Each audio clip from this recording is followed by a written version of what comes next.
You know what? Let's just start. Let's start. What's up, guys? This is Evan Wecksell. Evan says we are going to share with you some news and some events I've been a part of recently. So um, tonight, this is being recorded late. As you can tell, there's only my lights are out here because my son is probably sleeping in the next room and I don't want to wake him. So hopefully there's enough gain on this so you guys can hear me. But tonight I got to attend an iHeartRadio event in Burbank for an album preview of Bon Jovi Legendary Edition. Now, I think I did this when the news came out. I did an episode about this already, but now I got to actually hear some additional tracks. Maybe you guys have heard some of the tracks, watch some of the lyric videos. So I'm gonna give you a breakdown. This is inside baseball. This is what I was dealing with tonight in Burbank. So here's what I'm going to do. Let me first set up a little ticker here for you guys watching the YouTube. This is a ticker of all the songs and who is singing them with Jon. So here's the premise. He released Forever a year ago, and not much happened with it outside of the first week because he was still recovering from vocal surgery. Fast forward a year later, now he is recording all the tracks again, but with some of his friends. Now, he wasn't, as I learned tonight, he wasn't really in the studio with many of them. They were kind of, laying down their track where they were. But there were a few times he was in the studio with them. And, it basically, the album, if you didn't get the original, you should definitely get the Legendary Edition because this adds another color. And it's a very diverse record, as Jon said. And it's just, you get to hear all these different voices from all these different walks of life. You got people from like Avril Lavigne. You've got the singer from One Republic. You've got the singer from Def Leppard. You've got Lainey Wilson, who Jon just adores. So I'm going to break down how this event went, and maybe you guys will hopefully appreciate what was going down here. So here's how it all went down. I got an email from, I think, being on Bon Jovi's mailing list about 2 days ago. And they're looking for like, hey, come hang with Jon or sample the album. I mean, obviously Jon's going to be there. So I replied and I got the okay that my RSVP was confirmed. I even did a +1. I didn't know who my +1 was going to be, but luckily I hooked up another fan who went with me and got to meet her and we went to the event. There were about 120 people, I want to say, maybe 100 people got in. It was at the iHeartRadio Music building in Burbank. So there's like a theater, and it's a small theater. I mean, there were some balcony seating, but I'd say if you filled it out, maybe you could have like 300, 400 people in that space. We checked in, got in line, let us in, very like good ambiance. Have like going to a live venue, but with like tables and bar chairs. It was nice. Cell phones were locked up. So no one was filming stuff. No one was taking photos of stuff. They put it in a pouch and we could not get it out unless they let us get it out when we left the venue. So what happened is, I think the Valentine in the Morning is a host at FM 1043 in LA. He interviewed Jon, Bon Jovi fan himself, gave him his whole, like, I saw you when back then in like the Worcester Spectrum or something. And Jon was pretty wowed by that. And, he got his warm up questions. And, there was basically there's like 45 minutes of like main interview interspersed with song previews. And then it sounded like he wrapped part of a taping and then he did some extra segments. I'm guessing, and it appears that he is airing this. This plans to be aired on iHeartRadio. I'm going to say October 23rd, and it's going because the album comes out October 24th. So I'd say there's mostly hardcore fans came to this event. There's like people showing up in their Bon Jovi Forever jackets and, people just like sitting there, like ready to like see Jon and everything. Very cool. Very cool. Jon comes out. Now Jon's had a full day. Earlier in the day, he's giving a speech at the Hollywood Walk of Fame star reveal ceremony for Def Leppard. So, they're friends with Joe Elliott, who happens to be also on the album. And so he did that. I think he tried. I'm guessing. This is me guessing. I'm guessing his hotel was probably in Beverly Hills. And he seemed like the traffic, I'm guessing, from Beverly Hills back to Burbank was death during rush hour. And I think he felt that. And I think he's now flying a red eye to the chili cook-off in New Jersey. So what did we have at this event? What did Jon reveal anything new? I'm not going to give away too much because obviously we should watch this on iHeartRadio. But what I will say is it was interesting because he comes out in the beginning, and the way it alternates is, Valentine interviews him for like 5 minutes, and then we cut to a preview of a song, which happens to be the Hollow Man. We start with Hollow Man, Bruce Springsteen, the duet. We're basically watching the same video you guys can watch on YouTube. So a lot of this event was almost like watching YouTube along with Jon Bon Jovi. Or if you want to be creative about it, it's more about like watching an artist watch his final creation in a new space in front of an audience. And that's kind of what he did when the original Forever came out. But I think those were smaller crowds. This was like almost like it's interesting. Our music theater, we got like hyped for it because they aired a video of like all the amazing concerts that were in this building. Like they've had Lizzo in this building. They've had Coldplay in this building. They've had Jelly Roll in this building. They may have had Taylor Swift in this building. And now here we are. We're not, getting a performance, but we're like, we're kind of just watching stuff with Jon. So we bounce out of the Bruce angle. There's a lot of chat about Bruce Springsteen and calling him up and Jon trying to make him recall how he liked the Hollow Man song. And then Jon calls him back a year later, like, guess what? You want to sing on it? And then Bruce ends up singing on it. So the first few videos are things you've probably already seen. Like if you want to look up the Jelly Roll lyric video with Jon Bon Jovi for Living Proof, that played during this taping. It's actually the best I've ever heard Living Proof sound. I'm not a big fan of that song. I think it's more, I mean, the talk box is, I get it. It's cool. It's heavy. But for some reason it sounded really good in this theater. Then we get, talk more. Then he talks about Red, White, and Jersey. I'll watch the video, Red, White, and Jersey. We as audience are looking maybe to the right and the left of the theater, and we see big screens up there. Now, Jon is kind of like tunnel vision straight ahead, staring at a smaller monitor in the back. I don't know if he was not in the mood for eye contact with people. He gave people like a wave and a wink and an expression. I think I got one expression from him. Like I nodded, maybe he nodded. That was the extent. It was worth me going to get a 3/4 nod. That's fine. Now, the interview was very good. Valentine's very excited to talk to him. Valentine asked all the good questions. There's a prompter to help remember the questions that he wants to get to.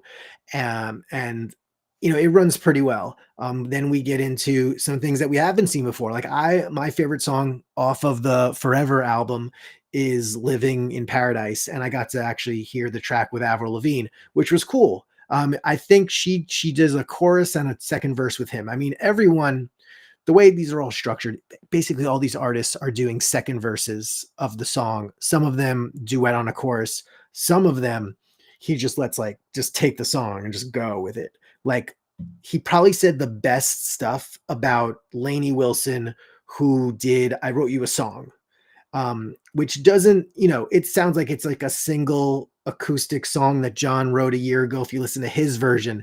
But now with Lainey, Lainey just blasts this thing into her own interpretation.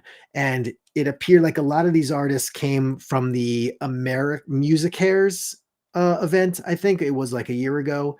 And that also was where I think Marcus King, Jon kind of discovered him and used him on My First Guitar. We heard that track. It was amazing. And then we even listened to, if you know One Republic, the singer Ryan Tedder did Waves. And Waves was really cool because I know there's the strings at the end. I learned this today. Were produced by David Campbell. Some of my friends know David Campbell. I've been around David Campbell, and I've read about everyone he's worked with, and it's cool that Jon's talking about David Campbell like he is a go-to. And what David Campbell did was the strings at the end of Waves, because it gets into this whole Beatle-ish. For Bon Jovi fans, if you remember the song Next 100 Years, the big string arrangement at the end, it kind of reminds me of that. So definitely you'll enjoy that interpretation. And then, I mean, after some segments, he pretty much left, and we were left to watch the Seeds lyric video with Jason Isbell, which sounded great. It all sounds great. I get Seeds and Waves mixed up because they're both just one word, 5-letter songs, but they're very different. They're both very good. Definitely glad I went. I think everyone enjoyed going. It was nice. Everyone was there, like nodding along.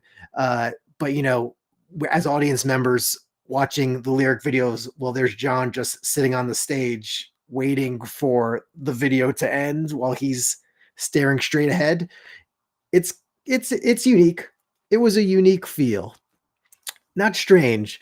I think, you're just there. You're just like, do I look at the lyric video screens? Do I look at Jon? Like, I made eye contact with the interviewer a few times because I think he was excited to be there, and I think he knew that, like, I was even singing along to a few of them. I don't think a lot of the fans were singing along. I think they were just there to kind of like just sit, nod along, a little bit rock along with it, but we were a pretty mellow crowd. We definitely cheered, on his Jon coming out, thanking Jon, songs wrapping up. But it had the feel of like a mix of inside the actor's studio and going on like a late night show like Stephen Colbert. That's pretty much what the event felt like. You have some good things coming out in 2 weeks. It's a good album. Definitely check it out. There's going to be lyric videos probably popping up all over again, just like they did a year ago. Hopefully there will be some tour news closer to this album coming out, because he did, rue the fact that he released, 2020 and Forever, and there was not really any touring much behind it. So those albums kind of sank, but he doesn't seem to be doing as many appearances for this as he did for the Hulu documentary. Like, Hulu documentary, he was everywhere.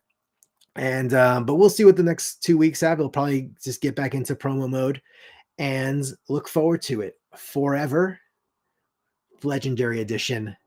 Check it out. Okay. One more thing I want to touch on before we go. Farewell, my precious New York Yankees, who have been eliminated from the playoffs by the Toronto Blue Jays. I'm not distraught over it. It's a shame. Do I feel like they could have beaten them? Yes. Do I feel like they played to the best of their abilities? Not really. No. Only Aaron Judge. Aaron Judge was basically 70% of everything that the New York Yankees did in this postseason. He hit 500 in the postseason, which is a shame, because I thought he could maybe be the first one to hit 400 during the regular season. Like, he was really up there near 400 in April, in May, in June, even. He was like up in the high like 300s, and then it kind of sank down to 323. I mean, he should win the MVP. He should definitely win the MVP. I'm just not really sure how this team makes massive changes and gets better. I think they probably just need tweaks. Garrett Cole coming back next season. So you got Garrett Cole, Max Fried, who just like, he stank it up in Toronto, but I feel like that was just such a minority occurrence. And usually you can count on him like you did in the Red Sox series. Carlos Rodon, and then you've got Luis Heel, you got Schlittler. And the cool thing about this this postseason is, even though the Yankees, I guess their final record was they won 3 games and they lost 4 games. But for the games that they won, like, there were some cool memories from that. Like, Cam Schlittler, game 3, 8 innings scoreless, like, was awesome. Like, some of those things like almost can transcend a team even like advancing in the playoffs. Another thing that I thought was pretty good was Aaron Judge's tying home run, and the Yankees basically coming back from dead to avoid being swept in that situation. So I feel like those are both very good things. And I think there were some really good memories that came out of the Yankees in this postseason. And Anthony Volpe, Maybe we give him a little more chance next year, but I could see us moving on from him. It's just like it fires fans up so much because we feel like we wanted him so much to be the starting person a few years ago, and it just so far he's trending downward, and you just hate that. You hate to see that from a baseball player. But I think the rotation will be better. It's ready to go. But obviously, as you see with every baseball season, the players you go to battle with in the beginning are different from the players that you have by the end of it. Like last year, we got Jazz Chisholm at the trade deadline. This year, we got like Ryan McMahon at the trade deadline and Bednar, our closer, at the trade deadline. And there were all these good pieces. I think Brian Cashman did a really good job at the trade deadline, enhancing the roster. So the Yankees, I feel like if it depends who they're bringing back. Like, I just feel like, whenever the Yankees get eliminated, whenever a team gets eliminated, it's usually like the way they lose is a microcosm of the troubles that they had during the year. And that actually happened here. What we had is we had the bats go quiet against not the best pitching in the world. We had too much homer reliance, and we had the inability to beat the better teams. The Yankees feasted on bad teams. They struggled against the good teams. It carried over in the playoffs. So be it.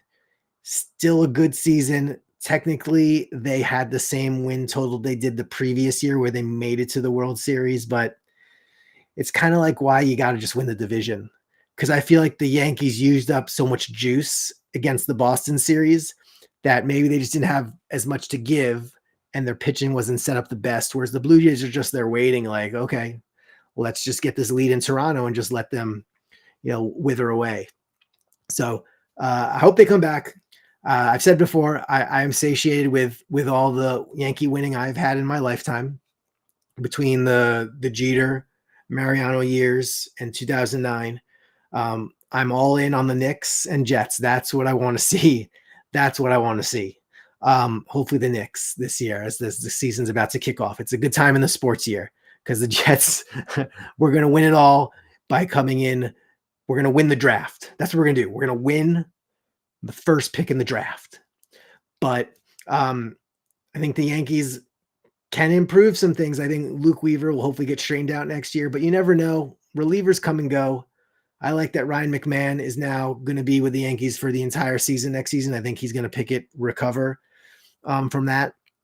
We'll see who the scapegoats are next year. I mean, will Volpe be the scapegoat? Because this year we had some scapegoats. We had Marcus Stroman was cut, so that was one scapegoat we got rid of. And we'll see if we get rid of another. But sorry, Yankee fans, I wish we went further. I think it's good that the Blue Jays finally didn't choke for a change. Good for them. We'll see what happens with if the Mariners can finish the job. It would be nice to see Mariners Brewers World Series because neither of those teams have ever won a World Series. So that's what you guys, baseball fans, should be going for. But right now, I think the Brewers are going to a Game 5 and Seattle's going to a Game 5. So we'll see what happens. Right now, it's the Blue Jays and the Dodgers waiting for their opponents in the championship series, the Final Four. And then we'll see where this goes. Okay. So I just want to get in, give you my Bon Jovi recap story. It was great to see. It was, it wasn't the greatest format. If you're going to go see Bon Jovi, this was not seeing a Bon Jovi show, but was it great to be 20 feet away or 30 feet away, we'll say, from Jon Bon Jovi, and have like clear vision of him? Like, yeah, it's cool. My goal is, if you have my other podcast is Socially Awkward with Evan Wecksell. I introduce a different Facebook friend every episode, and there is a Bon Jovi on my friends list, and maybe that person can sub in John for me when I get to episode 200. I'm already at 160, so we'll see. Anyway, thank you guys for checking this out. This is Evan Says at Evan Wecksell, and Evan Wecksell on all social media, and evansays.live for more episodes and so on. Okay. So subscribe where you got to subscribe, and I will see you further down the road. Oh, but also a lot of Jon Bon Jovi rest stop talk. There were a lot of Jon Bon Jovi rest stop jokes because I guess the rest stop is near the exit you would take to Sayreville, where you would drive by the high school that now has Jon Bon Jovi's name on it, and where his childhood home was purchased by MTV and has been now given away as a giveaway. And then that house has been sold several times over. So that's interesting. Sorry, more tidbits always keep coming back to my mind. But we'll see you soon. I'm going to try to make these when I can. Right? I mean, right now I'm doing this like really late at night. Hopefully not waking anybody. But subscribe, like, share. Look, iHeartRadio